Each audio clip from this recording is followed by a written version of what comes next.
camera brands will have you believe that you need to spend thousands of dollars on a full-frame 60 megapixel camera with hundreds of autofocus points just to take good photos. But what if we shoot on something older, much more basic, and a lot cheaper? Well, is it actually going to be any good? This little camera is the Olympus EPL6. This was released 13 years ago in 2013. It is one of the more basic cameras from Olympus of the pen line, and it's missing quite a few features that you might associate with Olympus and other Micro Four Thirds cameras.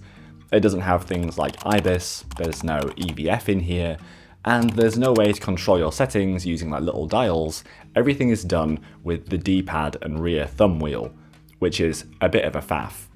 And I've actually paired this with potentially one of the worst Micro Four Thirds mount lenses you can buy, and that is the Olympus 17mm f2.8, which gives us a full frame equivalent of 34mm, which is great for street photography, but this thing is slow and it is loud. Yeah, it's not the stealthiest little street camera, but let's see what it can do. To put this combo to the test, we're exploring further north of Istanbul, and also further south. There will be beautiful streets, no doubt some cats, and maybe, who knows, we'll get one or two good photos at the end of the day with this old noisy little camera. Before we jump in, remember to drop a like down below this video and hit the subscribe button if you haven't already, so you don't miss future videos like this one when they come out.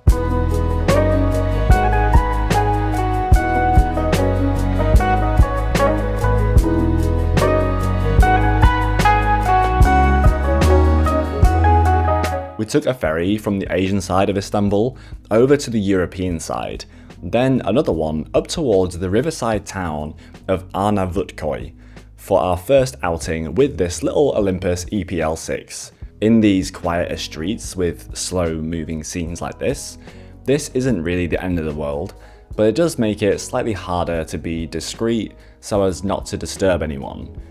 Of course, I could change to a faster and quieter lens, which I actually will show you a little bit later. But in general, the images from the 17mm f2.8 are very nice if you are patient with it. I find myself locking off focus quite a bit, opting for manual focus, especially when waiting for like little moments like this little frame using the side mirror of this scooter. I was just waiting for the right subject to walk past through the mirror so I could frame them within the door, within the mirror, kind of against this wall. And I managed to get one subject that worked quite well. The back display of this camera can have you thinking that there's really not much dynamic range in your images. And with some shots like this, I was actually cautious so as not to overly underexpose my shadows. So for the first time in a long time, I actually tried the HDR mode on this camera, which I almost never do. But it was simple, and even without any in-body image stabilization, I think the results kind of worked.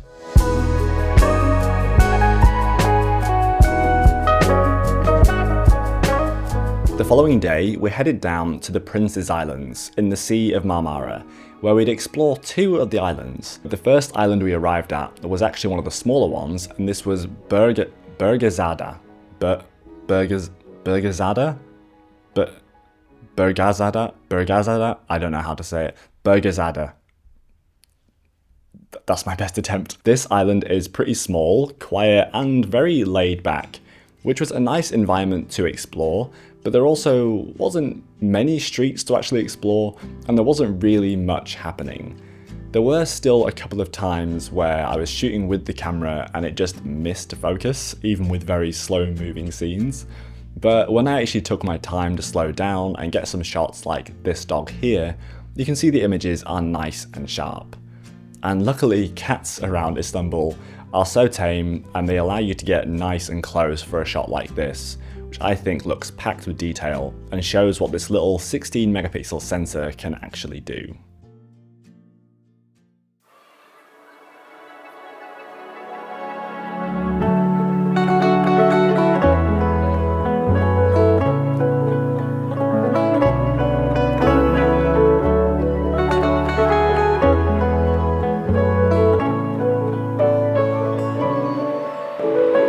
We then moved on to the next Princess Island we wanted to check out, which was the largest island, and it has like the most developed like little town center, and this is Buyukada, which was absolutely packed.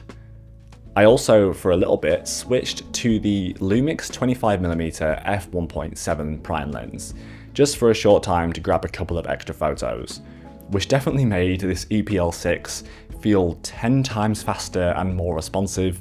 Just goes to show how much the lens makes a difference in a camera's performance. Suddenly the autofocus was silent and it was quick, much more compared to the 17 2.8. After exploring the island and snapping a few photos in mirrors, as well as a few shots of some dogs and cats, it was of course time to catch the ferry ride home, where I actually captured my favourite images of the day. Luckily, on the ferries in Turkey, a lot of the time what you'll see is the seagulls, like flocks of seagulls following the ferries, and passengers trying to feed the seagulls food by throwing it up in the air or just kind of holding it up in their hands. And there's loads of opportunities for some just crazy high burst mode, like little freeze frame photos of seagulls grabbing food out of people's hands.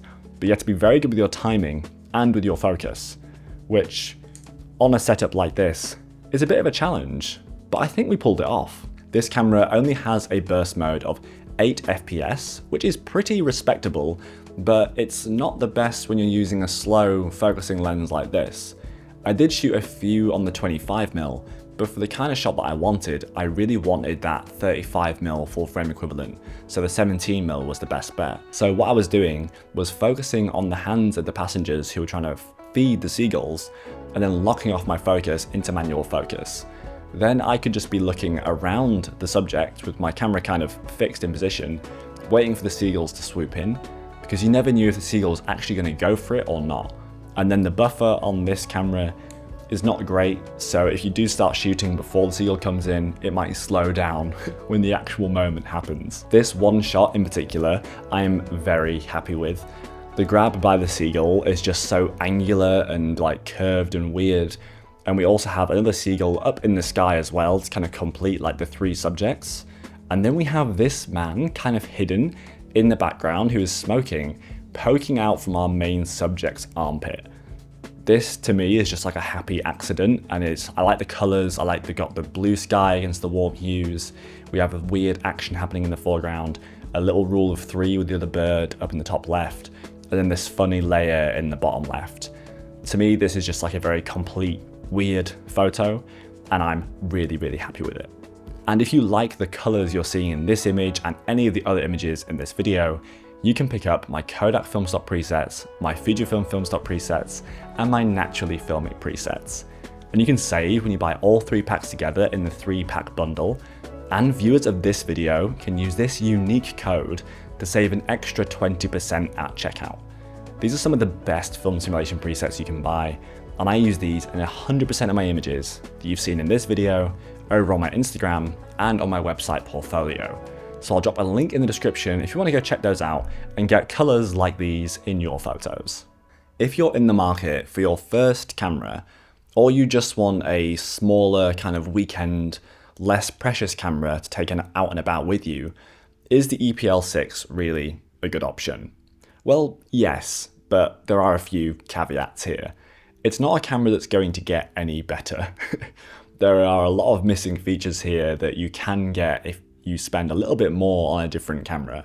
Things like IBIS and EVF, you know, better dials and stuff. There are better options out there. While it might not be the best camera of all time or the best Micro Four Thirds camera of all time, it is definitely a camera of all time. But it is still worth looking at if you're an enthusiast or you have a pro body that you don't want to take on long walking days and you just want a little pocketable thing, well, nearly pocketable thing to go out and shoot with.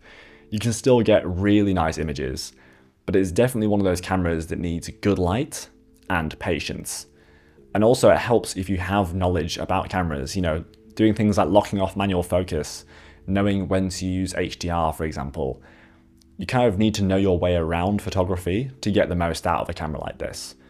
Whereas I think if you're an absolute beginner, this is going to be kind of punishing and you might think your photos aren't going to be very good.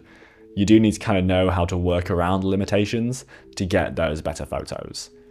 But if you enjoyed this video and like a little day of photography testing out a camera like this, let me know in the comments below. Are there any cameras you want to see tested or specific subject matter you want to see shot?